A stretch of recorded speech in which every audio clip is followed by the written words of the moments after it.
We've been a leader in banking for more than 100 years. You'll find us here, at home, on your phone, and everywhere you go. Renaissance Bank. Understanding you. Member FDIC. Equal housing lender.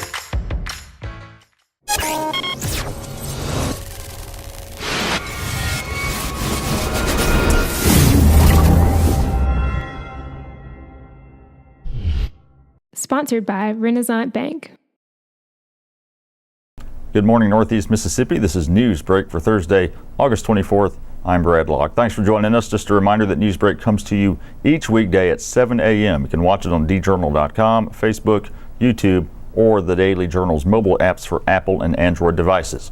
We're going to spend the next few minutes looking at news, sports, and weather for Northeast Mississippi. Let's start with the weather forecast for today. Going to have sunny skies, high of 87 degrees, low of 63, 10% chance of rain. The 3-day outlook, partly cloudy on Friday with a high of 89, low of 65, 10% chance of rain. Cloudy skies on Saturday, high of 87, low of 67, just a 20% chance of rain. We could see some rain on Sunday, high of 86, low of 68. The chance of rain is 40%. Let's take a look now at some of the top stories from the Daily Journal and djournal.com on this Thursday. A small tax increase to pay for extensive renovations to the Lee County Library remains under consideration.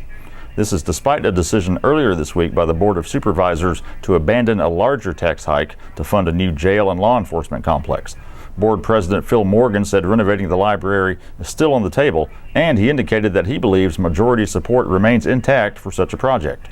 No serious deliberations have occurred, and no decision is likely to come this year, so tax rates could remain flat for now. Earlier this month, Library Director Jeff Tomlinson presented the Board of Supervisors with a $10 million renovation plan. Preliminary estimates indicate a tax rate increase of $1 million could be required to finance a $10 million bond issue.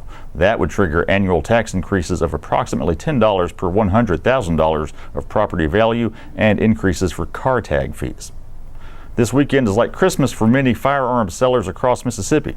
It is the 4th annual Mississippi Second Amendment weekend. That means there is no 7% sales tax on firearms, ammunition, and certain hunting supplies. Greg Grissom of Trigger Time Indoor Shooting Center said it will be like Black Friday and Christmas all rolled into one.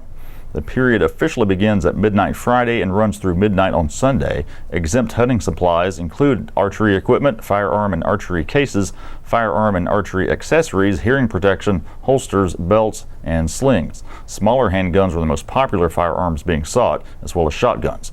Dove season in the north part of the state begins September 2nd. Enrollment hasn't changed much from last year in the Lee County School District, but it has gone up a bit in Tupelo schools. The Tupelo Public School District currently has 7,097 students enrolled in pre-kindergarten through 12th grade, compared to last year's enrollment of 6,995. The district added 82 pre-K students at the King Early Childhood Education Center this year. That bumped that school's enrollment from 209 students to 291.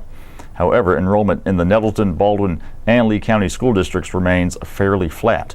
The Lee County School District had 6,958 students as of Wednesday, which is 20 fewer than last school year.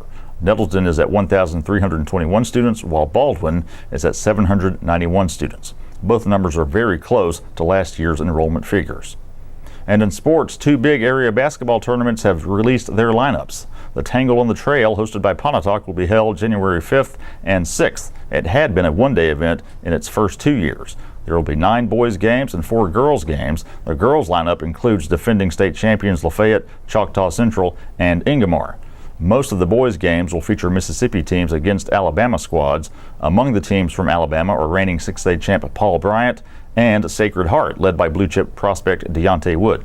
Holka, led by Mandarius Hobson, is also in the field. The Lighthouse Thanksgiving Classic has also been set for November 24th and 25th in Corinth. There will be 18 games with a mix of local and out-of-state teams. 2-time defending 1A state champ Ashland headlines the local contingent.